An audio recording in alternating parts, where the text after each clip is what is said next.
Elsa. Bonjour. Tu connais le concept du coup? Oui. Rapidement, donc tu as 15 secondes pour nous dire, pour répondre à mes questions. Si tu devais me faire une story de la présentation de ton association. Ok. Donc l'association Capable, c'est de l'activité physique adaptée à toute personne qui a un besoin particulier. Si tu devais me faire une story de l'objectif principal de ton association. Donc le but principal de l'association Capable, c'est de proposer des activités physiques à toute personne à besoin spécifique. Ouais. Tu veux la refaire? Ouais, je peux bien. Donc c'est de proposer des activités physiques accessibles à toute personne à besoin spécifique.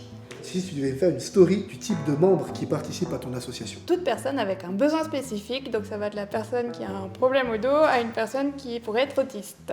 Et du coup, ça répond un peu, mais on va voir. Donc je pense en fait, quand je te parlais de membres, je pensais plus aux bénévoles qui partent, en fait, ceux qui encadrent. Ouais. D'accord. Les bénévoles, c'est soit des membres de l'association qui ont des pathologies, soit des enseignants en activité physique adaptée. Si tu devais me faire une story du public à qui ton association s'adresse. D'accord. Donc c'est toute personne à besoin spécifique, et ça va du coup de la personne qui a mal au dos à celle qui est autiste, à celle qui est en surpoids, etc. Tu respectes les 15 secondes, c'est pas marrant. C'est pas marrant, essaye de rater un peu pour que...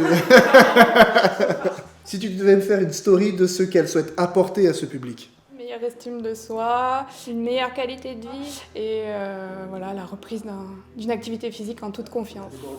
On va la refaire.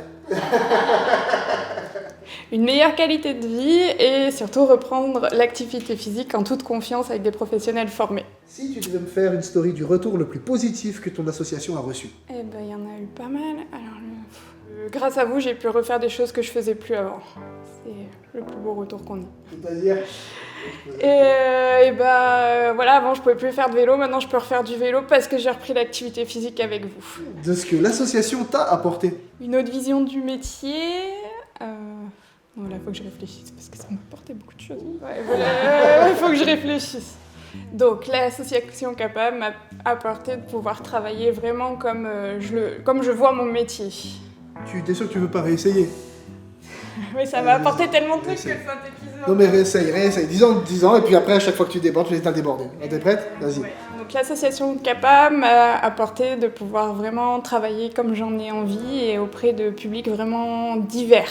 Est-ce que tu peux me faire une story de ton parcours professionnel? Je suis sortie en 2014, après j'ai travaillé dans un hôpital, puis pas du tout dans mon métier, et là à nouveau je travaille dans l'association Capable. Quand tu as passé le diplôme? Oui, j'ai un master STAPS, option activité physique adaptée. Si tu devais faire une story de ce que ton parcours professionnel a apporté à l'association. Et des connaissances variées, du coup de publics que j'ai encadrés. La story de tes rêves professionnels à l'époque, avant. Avant Capable. Mes rêves à l'époque, c'était travailler dans un endroit qui me plaise. Voilà, principalement. On l'a refait? Vas-y. Mes rêves avant, c'était de travailler dans un endroit qui me plaise et avec un public avec lequel j'étais à l'aise. Et du coup, le résultat, le retour à la réalité? Le retour à la réalité, c'est qu'il n'y a pas beaucoup d'emplois et du coup, j'ai créé le mien en créant Capable. Et ce sera ton mot de la fin? Oui. Merci. Merci. Merci bien.